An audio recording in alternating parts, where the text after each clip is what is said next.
You are the spouse or close partner of someone recently diagnosed with Parkinson's who's wanting to help support them during this rough time, but also craving support and guidance yourself. You are in the right place. Because as we all know, if your life partner gets diagnosed with Parkinson's, you're in for the ride. And if you don't learn how to face the diagnosis head on together, your days and your years moving forward will be much more challenging than they actually need to be. So today we're covering the 8 things that you need to know if your spouse or close partner has been diagnosed with Parkinson's disease. We're bringing on a wonderful woman named Nancy Hovey, whose husband Steve was diagnosed about 10 years ago with Parkinson's disease at the age of 50. And over the years, they've both learned many, many lessons about how to live well with Parkinson's in their life. So like I said, we're going to bring Nancy on here in just one second, but something you should know is that Nancy and her husband are both really passionately involved in the Parkinson's nonprofit, the Davis Phinney Foundation, who we love, as well as being advocates for living well and public policies to support those affected by Parkinson's. So Nancy's here today to share some of those lessons and answer questions that you have as well. And maybe Nancy, you could turn your volume down because everything I say is echoing. Okay, let's see if I can. We're going to have Nancy turn her volume down just a little bit. But you are new to this Facebook Live broadcast. Welcome. I'm so happy that you're here. Just say hello in the comment section below because I would love to know who's out there, who's watching. And my name is Sarah King. Here at Invigorate, we help you get out of overwhelm and into action by connecting you with the tools and support that you need to thrive despite having a Parkinson's diagnosis. So I see a bunch of you tuning in the comments. Hello. Thank you so much for tuning in. Let's see, who do we have in here? We've got Melody's on. Yes, I'm echoey because I think we have some echo in Nancy's corner. We're going to try and figure that out. But that's a little bit better. But we have some people. Let's see. Barbara's here. Kevin's here. Brian's here. Polly. We love Nancy Hovey, Polly Dawkins says. Welcome, guys. Okay, without further ado, let me just bring on Nancy. We have been focused this month so much on bringing on incredible guests, honestly, during our Caregiver focused video series. And this will be the last, but potentially most impactful interview of all of them because we're talking to someone who's actually walked in your shoes as a Parkinson's caregiver. So, or care partner, or Nancy can tell us how she feels about that word caregiver, but a life partner of someone who has a Parkinson's diagnosis. So just as a reminder, as we start this series, if you want a copy of all of the interviews, all of the resources, and all the tools that we've covered in our interviews this month, we're condensing them into an easy-to-digest, downloadable caregiver kit for you that you can download at invigoratept.com/caregivers with an S. And you can grab all of the resources by heading over to that link and putting your name and email in our form. So without another further ado, let's bring on Nancy. Let me click some fancy buttons here. There she is. Hello, Nancy. How are you? Hello, Sarah, and hello, everyone else. Yes, well, you already have so many fans on the comment sections. Everyone loves Nancy, so we're excited to chat with you. Something I asked you to do before we started today was to think of the top, 8 to 10 things that you have learned as a life partner of someone who has a Parkinson's diagnosis. And I know a little bit about you, but maybe we can, before we dive into the 8 things, maybe you could tell us who you are, kind of what was your experience with Parkinson's in your life and your husband's life, and we can go from there. Okay. All right. So Nancy Hovey, Steve's wife. Steve was diagnosed 10 years ago, as you know. And it's been interesting since I've been in touch with you, Sarah, that I've almost forgotten the beginning and what it was all like, but going back to those first few days, weeks of first diagnosis, it was mind-boggling. It's overwhelming. I remember someone asking me, how are you doing? And I just said, I just feel like I'm walking through mud. I couldn't just really get beyond this fact of what does this mean? What's going to happen? And yet I don't really want to know. It was overwhelming. But as time goes on, I think that was one of the points I had made. Just don't rush it. Just life does go on. And now we continue to live a full life. We have a very wonderful life and a happy life. And yet at that time, at the time of diagnosis, I just didn't know where we would be. So I'll start there. Yeah, perfect. Well, I think for those of you who are watching, a lot of you are the life partner, whether it's a spouse or close partner of someone who's been diagnosed with Parkinson's. And in the Parkinson's world, we use this term caregiver or care partner. But I think a lot of people might not identify with being a care partner for someone in the traditional sense, especially early on after a diagnosis, which it sounds like that's kind of been your experience, Nancy, is you didn't feel like you were a caregiver because, Steve was independent and you guys were going on with your life, but also trying to prepare for maybe things ahead, what it meant to be kind of a caregiver, care partner. So I'm happy to have you here. If you guys are kind of in that limbo, we lost Nancy, but if you guys are watching, she'll come back. If you guys are watching, and you are a caregiver or a care partner or a life partner, let us know in the comments. And, we can give you a shout out. We lost Nancy. So I will go ahead and put a reminder up. Let's see if she comes back. But you can grab all of the resources from our caregiver series at the link listed on the video. And we've had quite a few people coming on, but most of them have been professionals talking about how to prepare for caregiving, how to, maybe think about advanced Parkinson's disease.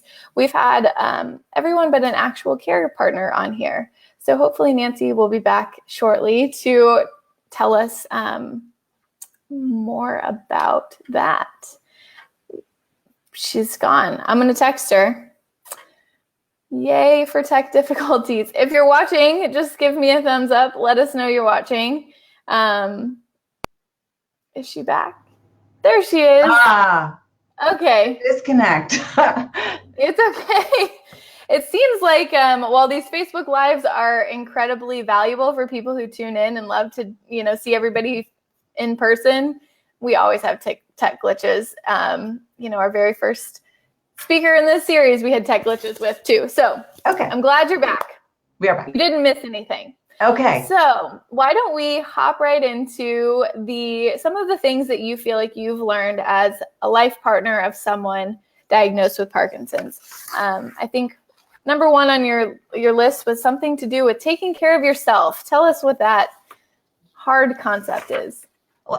Taking care of yourself. I mean, I feel like for myself, I need to feel as whole and healthy as I can so that I can be as helpful as I can to Steve.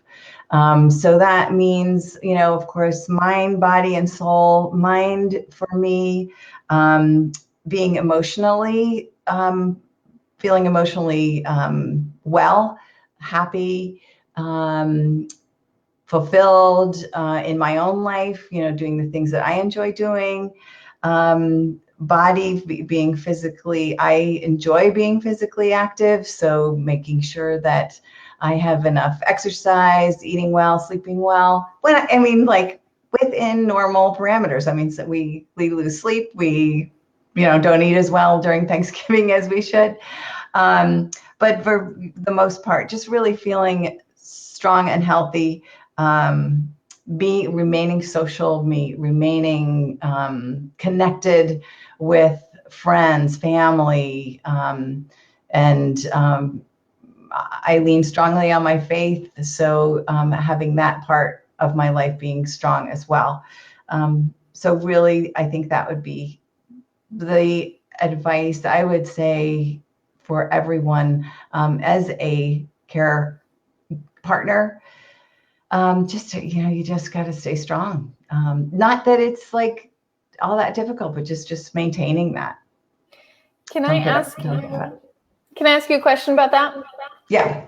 Was that something that came intuitively to you? It seems like you and Steve were already kind of living this lifestyle of living well and living, exercising and eating well. And so it was kind of in your mantra to start with, which is why I think you gravitated towards the Davis Phinney Foundation, which is all about living well.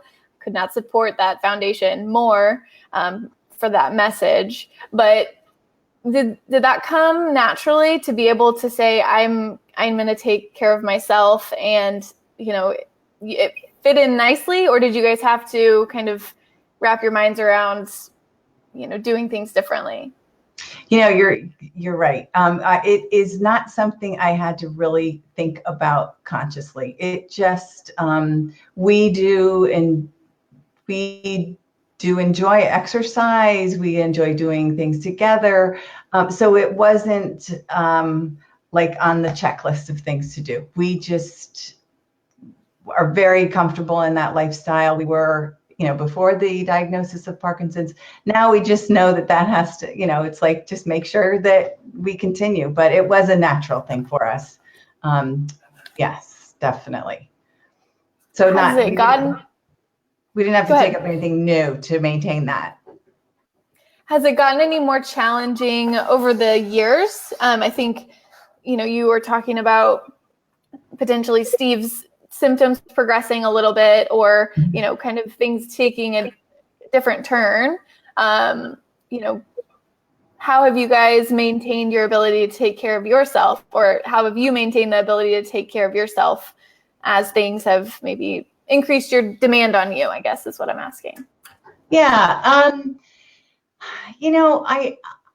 I honestly don't feel a lot. We're in a place where we are still able to do so many things. We've probably had to tone it down a bit. I know in Steve's case, he hasn't been able to ride, like he used to, cycling. However, it's really a lot having to do with his hip and back and other things that are going on. But yeah, we had to make some adjustments going forward. But you do that and continue to move on and continue to enjoy everything, really, without a lot of limits. So I would just say that it hasn't changed a whole lot for us at this point, but some of the perhaps maybe lifestyle changes a little bit. For example, we don't stay out late. We like to eat on the earlier side, that kind of thing, as far as daily living goes. Yeah. Well, and it seems like the more you take care of yourself, the more you guys get to enjoy your day to day. Yeah. So it's awesome. Okay. So that was number one. Take care of yourself, your mind, your body, and your soul. Mm-hmm. Take us through what comes number two. What did you learn? I mentioned give yourself time. I mean, when the diagnosis, when you go through those early stages of diagnosis, you do feel like the bottom has been dropped out.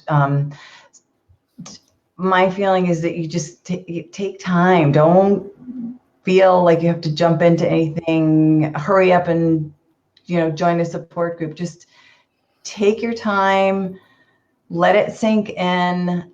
Things will come around. And I think just try to take it a step at a time, a day at a time. I remember reading, trying to read some things, and then finding that there was just overwhelming. So just take it a day at a time, I think, is what I would. Don't try to put too much stress or pressure on yourself. You will feel better. You will you will find your stride. Parkinson's is not fun, but it's not the worst thing that could ever happen to you. In life, we've never been promised that everything will go just like we want it to go. We have to change and adapt to so many things, and this happens to be one of them. Definitely. Did you find any people or resources or groups that were particularly to help you adjust to that period? Did I find certain things that were helpful? Is that what your question was? I just missed a little bit of that. Okay. Yes. First, like I said, my faith, I couldn't do this without faith, but I couldn't live through with life without it. Friends and family, just having them by our sides, knowing that we shared what was going on with certainly our family right away, close friends right away. Having that cushion was really, really helpful. And then as time went on, when we began making connections with the Parkinson's community, there was a whole new wonderful group of people that were supportive in a whole new way. These people understood what was going on, and that gave us a lot of joy, comfort, and just encouragement, which was really, really helpful. So yeah. I'd say that those were the people that that gave us the most hope and support. When Steve was first diagnosed, I think we were kind of like, you know what, we got this, we can do this. We don't need anybody else. We're gonna just. We didn't say this consciously. It was just like, we're okay. But then as time went on and the more people we met, it was like, oh, we do need these people. This is really important for us to have this community of people around us. But originally, friends and family, they were very supportive. I think a lot of people have that tendency to retreat and be kind of self-sufficient. It's echoing again. But a lot of people have that tendency to retreat. Okay. Yeah. I think a lot of people can relate to that. So let's go ahead and move on to number 3. What would you say your next piece of advice would be? I have done, and these weren't first, second, third, they were just things that came to my mind. But gaining knowledge is so very important. And gaining knowledge, there are so many resources out there, some good, some not as good.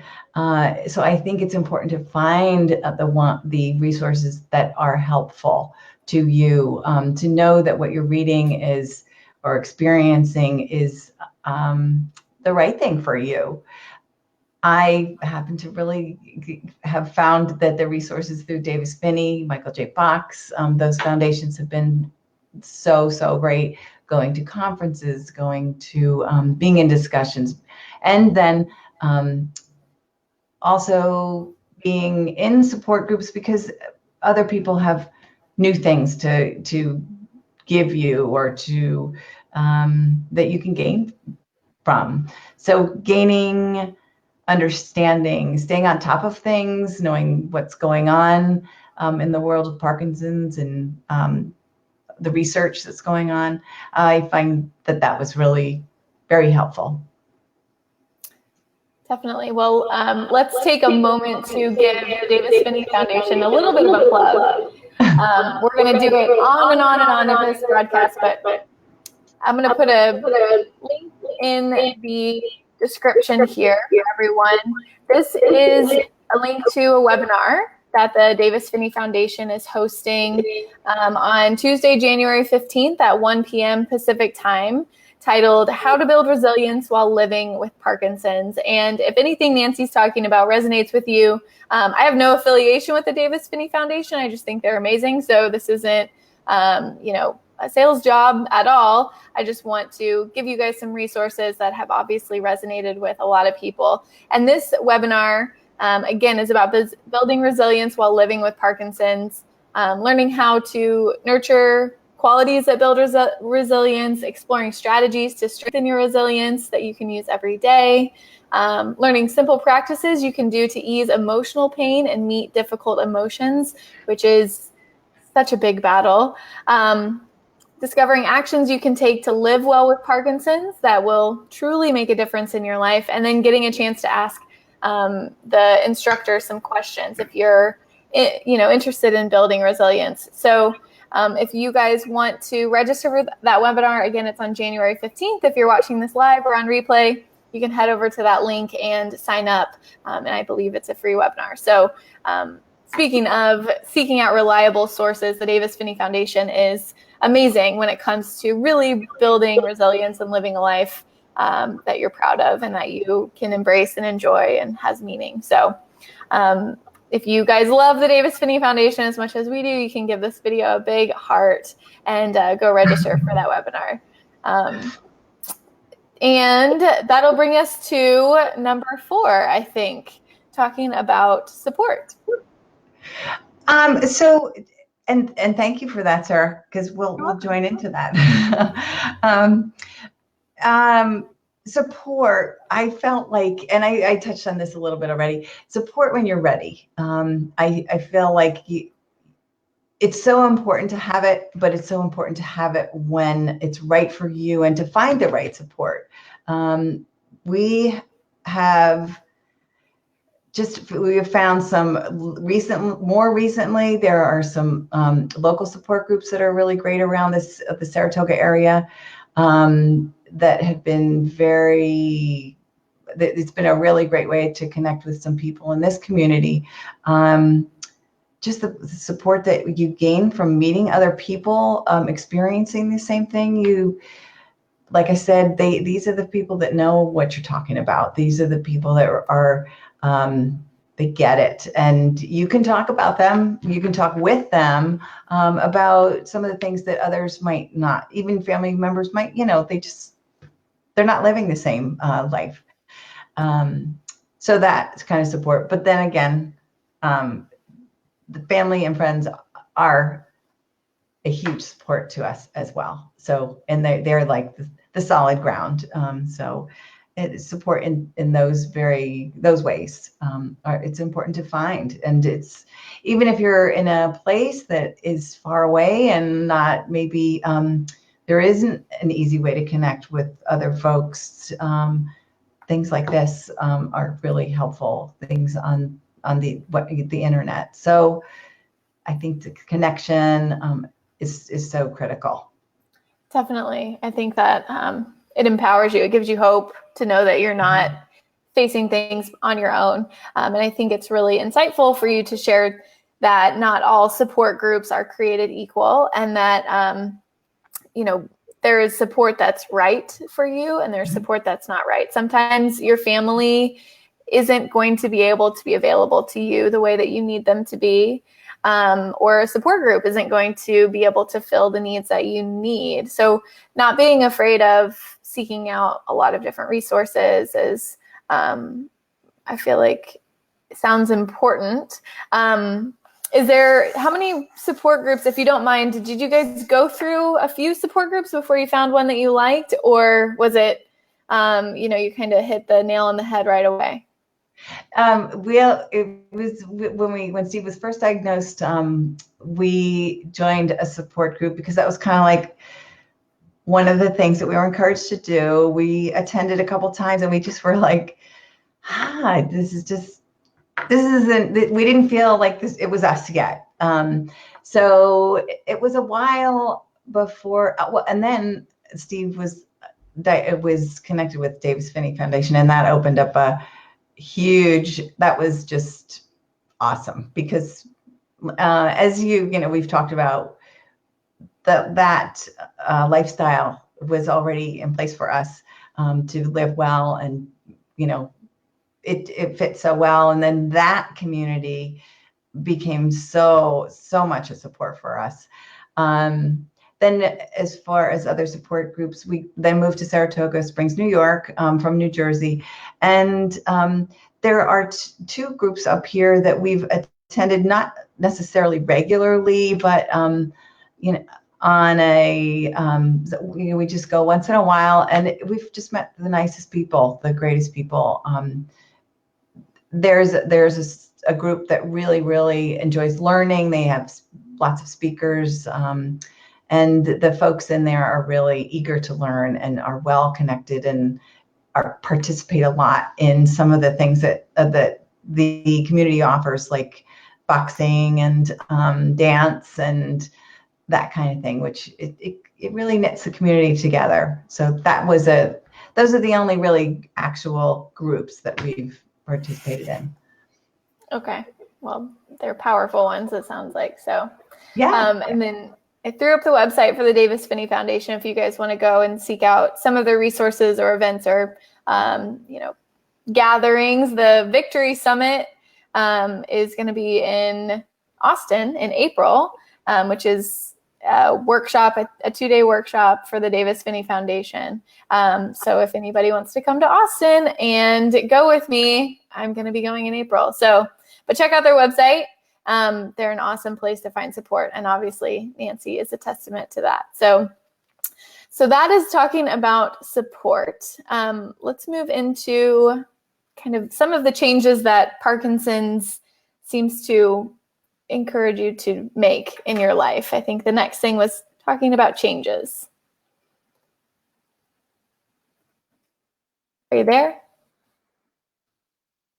We'll give her a second. She's frozen on my end, but that doesn't mean anything.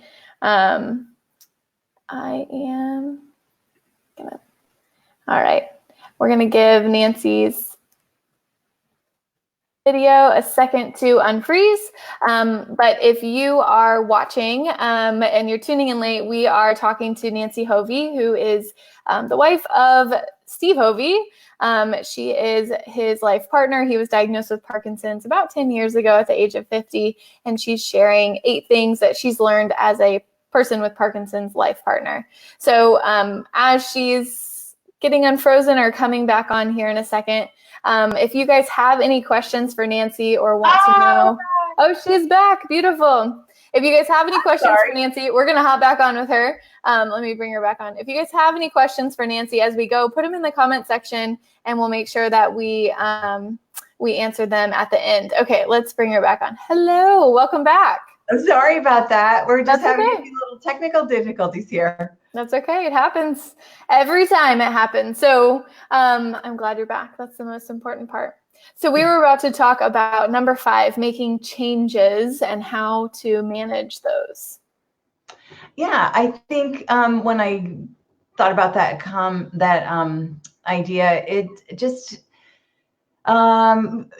make the changes as you go along. Don't be afraid to, because things will be less stressful. I think if you're not just stuck where you feel like you have to be. Steve ended up retiring earlier. We moved to Saratoga to be close to our family and our grandchildren. We make adjustments in our daily schedule. Nothing like difficult, but I think that the changes that we've made, that even sometimes you don't want to give up, it's really, it makes the quality of your life better. And so I think not being afraid to make those changes is important. Talk about them and just go do it if it's going to make your lives better. So yeah. Were there any? Yeah, there's a lot there, I'm sure. Were there any changes that you and Steve had to make that were particularly challenging, that were a hard thing to do, but that looking back, you're glad that you did? When we moved from New Jersey, we wanted to do it. So it wasn't, the move wasn't hard, and it wasn't all based on Steve's Parkinson's either. It was, it was kind of like we had these grandchildren that we wanted to be close to, which was probably the bigger reason. Making that was a very big change in our lives. We had lived in New Jersey for over 30 years, and so it's tough when you leave friends, and those were the supportive friends that we knew that knew our lives pre-Parkinson's. I'd say I think that was probably the most difficult, but one that we wouldn't have done any other way. I mean, we wanted to be up here. And now it takes, like I said, takes time to adjust to a new lifestyle. And it's been a good one. It's been really, really been great. Mm-hmm. Awesome. Okay. So making changes and rolling with them and trying to see what the positive is instead of being afraid of the negative, I guess. Yeah. And, it wasn't we never thought we would live here. So it's not what I think, not being stuck to a plan that you think you should have, but letting life take its course and deciding what's best for you as you go. I think that because Parkinson's is it is progressive, but it's not like that. You don't change in a day. You can make those adjustments as you go along to make your life as enjoyable as possible. And it continues to be. Mm-hmm. Love that. Okay. What's next? Communication. I think, in any relationship, marriage, especially, communication is so very important. And luckily, Steve is very open, very expressive about his feelings. I try to be with mine as well, but I do think that that's critical in a healthy relationship, no matter what, but particularly in this one, because you're dealing with a lot of unknowns as you go along. So communication is critical for both of you. Just being honest and open. I think that's really important. Do you have any structure to the way you communicate? We had a guest on earlier in the month. This is why I asked. She was talking about communicating with your partner, and potentially, if it doesn't come easy, using some tools or some structure. Do you guys have to implement any structure to that, or is it just kind of like over coffee every morning? You guys chit chat. Are you good? I'm good. You're good. We're good. Is that? Do you guys have what's your system? How do you guys make sure that you're we don't have a system. I was listening to one of Connie's interviews on the Davis Phinney website, and she said, I loved her comment on resetting. When things were not going real, when things don't go real well, just take a minute and just go, let's reset. And I was like, oh, that's a really good idea. I love that. We haven't used that tool yet. It's really, I think our, time for talking is coffee in the morning, a glass of wine at night. At least, we come together at the end of the day, but we don't have a structure at this point. It's just sort of like whatever's going on, just go ahead and talk about it. So I don't have a tool there, but I just think I think though, making time for each other in this busy world that we live in is important. We have, our life is full. It's busy with family, friends, and all that going on. And it is important to just take time together, alone, not being surrounded by chaos all the time, craziness all the time. So I'd say that is important. That's awesome. It's actually, as someone asked, and you can tell us if this is too personal, but Jamie, I'm going to put the question up here. Jamie asks, She said, I hope this isn't too personal, but how do you keep your relationship strong? And I feel like it probably goes in line with what you were just addressing there. Yeah, yeah. Do you want me to talk about that a little bit? If you feel comfortable. If not, Okay. we can move on. Yeah, no, I think it's really important because Parkinson's takes a lot away from the life that you were living. So I think it's important to either adapt to what you were doing, but to just make sure you do things together. We still really enjoy activity, like I've said. We enjoy skiing and biking and hiking. Right now, Steve's getting ready to go for some back surgery, so those are a little limited there. But we are able to, spend time together walking and like I said, glass of wine at night. So I'd say just find things that you enjoy doing together, and continue to do things that you have enjoyed as much as you can, to the best of your abilities. I would say that's how we keep our relationship strong. That's great.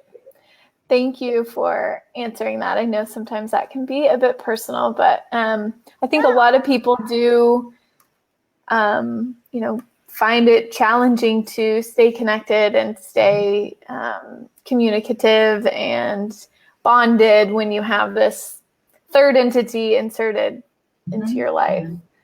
Sure. Yeah.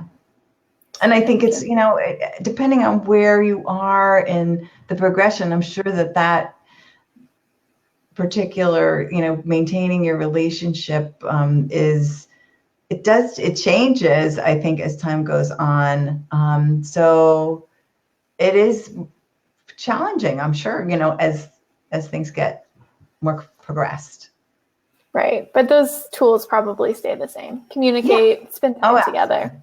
Yeah. Tell each other you love each other. Yeah. Okay. Communication. Beautiful. What is this? Probably number 7 might be my favorite so far. Oh, really? No, I mean, humor. Yeah, I think you need to maintain your sense of humor, whether you have one or not. I remember clearly being in a waiting room early on, and there was a couple there. They were a little bit older, and the gentleman had Parkinson's, and he was having such a hard time. His gait was freezing, and he was really just stuck. And the doctor and the wife were kind of waiting for him. And she said, I can't even remember what she said, something that's so funny. And I was like, oh, that is so great. I just want to be like her. She and her husband had a great sense of humor as well. I just think if you can laugh, you got to laugh. Things happen that might be not so much fun with Parkinson's, but if you can just keep your sense of humor, it's just you gotta laugh. You gotta laugh. You gotta just keep yourself light. It feels good. Yeah. So that very, very is important. Well, it seems like you guys smile a lot, and all the videos that I've seen and the pictures that I've seen, it seems like you smile a lot. So I love that. We try. All right. What's on to number 8, the 8th lesson that you feel like you've learned as a life partner? Okay. So I have 9. I don't know if I'll be able to fit it all in. I did see that. Yeah, we can do all 9. We can do a bonus one. So I said celebrating joys. I mean, I think that's so important. And again, it goes along with celebrating the victories that the Davis Phinney Foundation, is so focused on. There are so many awesome things that continue to happen in life, and it's easy to get frustrated and down and think about the things that are tough that you're struggling with, but there are just so many so many more awesome things. For us, our grandchildren are just delightful to be around. We have an opportunity to be with them. Our daughters and their spouses are there. It's just, that is an awesome thing, especially in today's world where a lot of us are spread out, and enjoying, like, I think when I do things during the week that I enjoy, like I love to play tennis. And when I'm out on the tennis court, it's like, I am enjoying myself, but if I can just realize how much I'm enjoying myself, it's helpful. Like, this is great. This is so good. Or doing whatever you do enjoy together is another thing. To me, it's like I said, there's so many more difficult things in life going on, and I'm just so thankful and grateful that Steve and I are here together, and that we do still enjoy doing many, many things. But to be conscious of that and to just go, you know what, this is really great. We can be happy about this. We don't have to, like, we could do a victory like every time we do something, but just knowing that in your heart that it's wonderful, that life continues to give you great gifts and moments as it goes on. Yeah. And there's something wonderful that happens with the brain too. A lot of people think that your mindset is kind of, I'm echoing a lot again. I don't know if I can turn it down. But a lot of people think that our mindset is fixed. We're either a positive person or a negative person. We are either someone who finds gratitude every day or, kind of sits in being cynical. But your brain actually rewires itself when you start to intentionally look for victories, or like we talk about in our programs. I encourage all of my students to think every day about what was a win today. And it's the same as celebrating your victories. When you're constantly putting that lens on that's looking for a win, that's looking for a victory, you suddenly see so many more of them and so many reasons to celebrate. And so if you're watching and you find yourself feeling bad a lot of the time, just try and put your lenses on intentionally. For the next 10 minutes, what could you celebrate in the next 10 minutes? And just take practice, and really do celebrate those victories, because there are probably a lot more than you might realize. So thank you for sharing that. I love that. And we do have. That's true. And sometimes you have to write them down. You're writing down, or you're thinking about the concerns that you have, or your checklists. And if you can just write down the things that you are thankful for, so it makes it a little bit more concrete. So I think that is helpful as well. A little gratitude journal. I love that. Well, we do have time for your bonus number 9. Tell us what this 9th lesson is. The last thing that I was thinking of is giving back. Once you feel healthy enough to be able to help others, it is so healing. And I mean, I've seen that especially with Steve, where him being able to reach out to other people, it's just so satisfying, and it just gives you a lot of joy being able to help other folks. And that might mean that doesn't mean that you have to be like a counselor. It might mean being in a study, or something like that, or just there are just, who knows what that might mean. But once you feel like you can, it's awesome to give back. And we've met a lot of people that are doing that, leading a support group. Okay. Yeah, I was going to ask, what do you do? I know Steve, we're going to hear probably from Steve, hopefully in a second. Oh, sure. But what is it that you do to give back that's really fulfilling to you that maybe other people can consider doing as well? I would say the thing I've found most rewarding is really attending some of the the things that Steve's gone to. He's presented in a couple of different venues. Being there, just handing out pamphlets, you end up meeting people with Parkinson's, caregivers, and being able to talk to those people are so that, I mean, I think that's the what I have done that feels rewarding to me, that feels really good to me. Awesome. Yeah. Awesome. I see too, and I could have made this up, so feel free to correct me, but do you guys do a lot of advocacy for policies affecting the Parkinson's world or legislation? I feel like I may have seen that somewhere.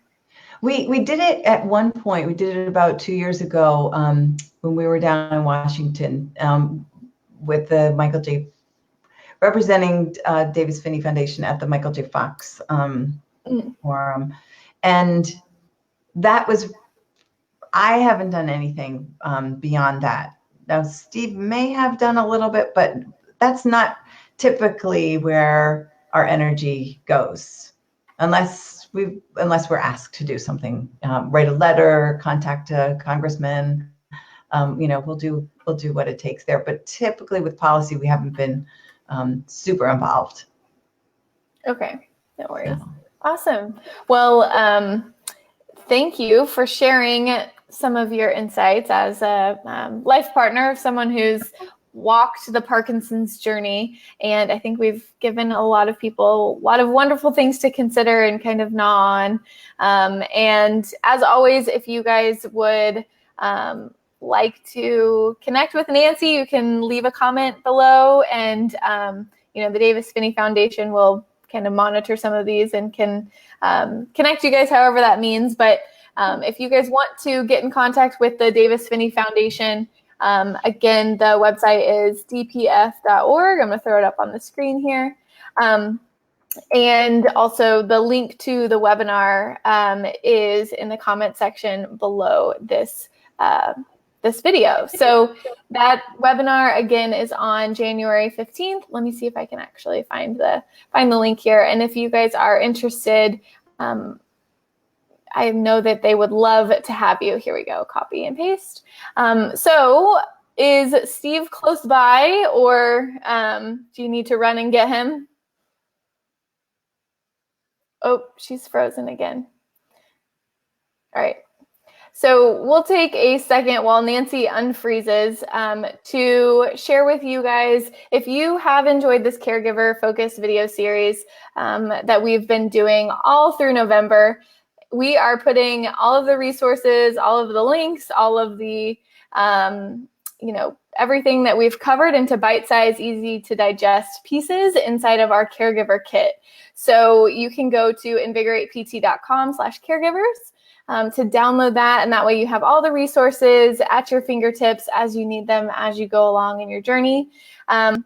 And if you know of a caregiver who could use a virtual hug, share this video with them, share that page with them, and that full PDF is going to be coming out at the latest by December 10th. So you sign up, we put it all into a free PDF, and we're going to send it out to everyone who has signed up. So make sure you get signed up. Make sure that you go visit the Davis Phinney Foundation. At Invigorate, we've been obviously interacting with a lot of Parkinson's nonprofits. Oh, I see Nancy's back. And every single one of them has a lot to offer. The Davis Phinney Foundation, I love because they really emphasize living well now with a Parkinson's diagnosis, which I feel like is something that is obviously is also Invigorate's mission.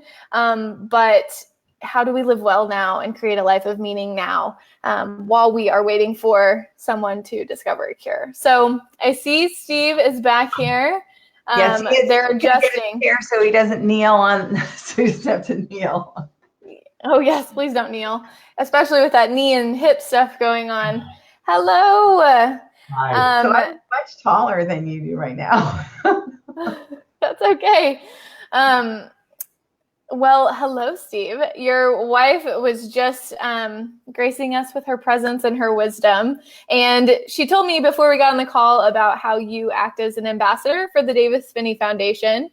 And I think a lot of people who are watching now are watching as, care partners, spouses, close partners, but they're probably watching with their close partner who has a Parkinson's diagnosis. So can you fill us in a little bit on you and how you got involved with the Davis Phinney Foundation and kind of what you're doing now? And Polly Dawkins says hi. Oh, yeah. Hi, Polly. Well, I was diagnosed 11 years ago. And, when I was diagnosed, which is very typical of what we're finding even today, less so, more and more, but certainly within the last couple of years, up until the last couple of years, you would go to the doctor, you'd go to a neurologist, you would be, you'd get the diagnosis, and it was, this is Cinemet, you're going to take it 3 times a day, 1 pill 3 times a day, and let's get back together in 4 months and see how you're feeling. And that was basically it. I mean, there could be some discussion about what does this look like in the future? And of course, that was very vague because it's different for everybody. I was 50 years old at the time, owned a business, very active, with my professionally with my business. And I was very active, with cycling and hiking and skiing and all of that. And I worked out like almost every day. And that just, to me, just wasn't good enough. When I asked the question, well, what about exercise? And the answer was, well, I guess exercise is okay because it's good for everybody else. So it's probably good for people with Parkinson's. So, flash forward to now, we know that it's more than just good for you. It's essential. It's as important as the medicine you're taking. But so about 2 years or so after I was diagnosed, my daughter was at a bike ride in Boulder, Colorado, and she saw the Davis Phinney for Parkinson's, booth at the merchandise area. And she went over and talked to, and I think it could have even been, was it Polly and Davis? I know it was Davis was there. Yeah. And she was all excited, told me all about it. I was like, great, So it was very easy for me to jump on board that, to want to get involved. Started off doing fundraisers, and then just got a little bit, they were, asked to do a couple of things like, represent Davis Phinney Foundation in New York at a Michael J. Fox function. Then the ambassadorship program started, and I got involved in the first cohort. So I've been doing it since 2015, 16. So that's how I got involved with Davis Phinney Foundation. I love that. Well, I think that probably resonates with a lot of people. They go to their physician and, gotta grab the phone. They go to their physician and, are told essentially to take medication and wait for a cure. And a lot of people don't resonate with that. So I love that. So can you tell us a little bit about what it means to be an ambassador, what you do? Yeah. So, as I mentioned before, there really is a lot of confusion out there, especially with the newly diagnosed, as to what am I in for, right? And what can I do? And so really, I think the bottom line, what we do is the thing that I love the most is that we give people hope.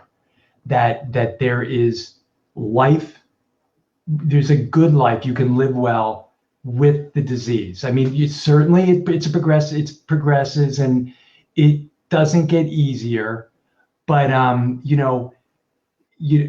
good attitude, knowledge, being involved in a community of folks that are kind of going through this with you, supporting one another, is super important.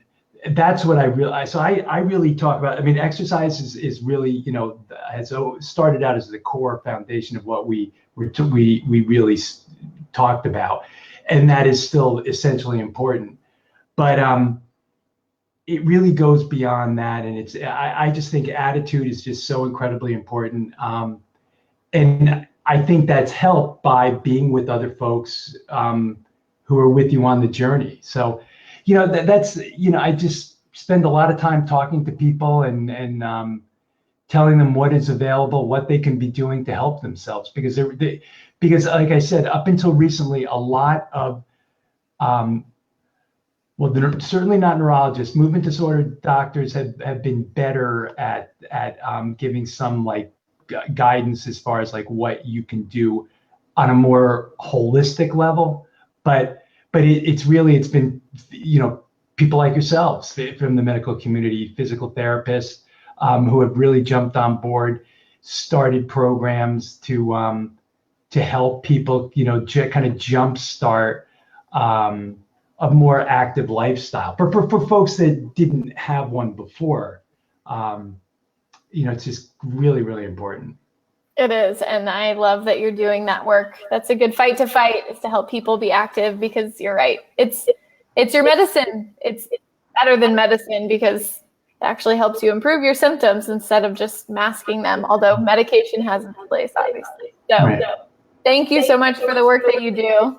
I threw a link up on the screen to check out the Ambassador program also. But before we sign off, is there anything that you guys want to share? That we missed? Yeah. Anything else? Just I guess, be positive, and take life as it comes, and yeah. I mean, that's really all I can say. It's just,